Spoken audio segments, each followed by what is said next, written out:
Solo il meglio dello stile e della qualità italiana nella nuova collezione del Maglificio Girardi. Da 40 anni tra tradizione e innovazione.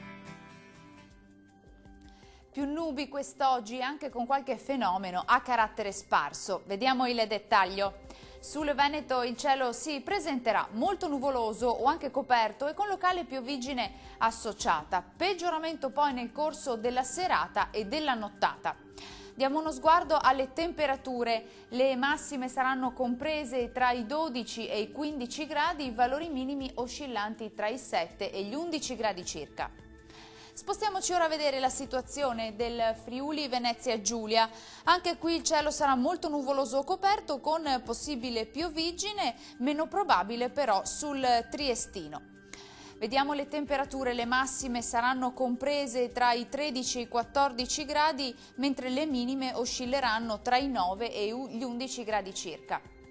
Concludiamo con uno sguardo al Trentino Alto Adige, anche qui aumento della copertura nuvolosa con maggiori spazi soleggiati però sull'Alto Adige. Non sono previste precipitazioni degne di nota.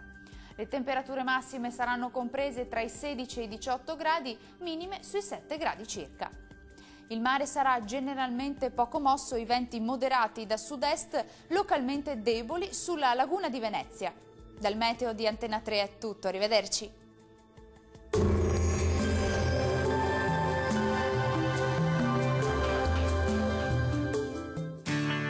Solo il meglio dello stile e della qualità italiana nella nuova collezione del Maglificio Girardi. Da 40 anni tra tradizione e innovazione.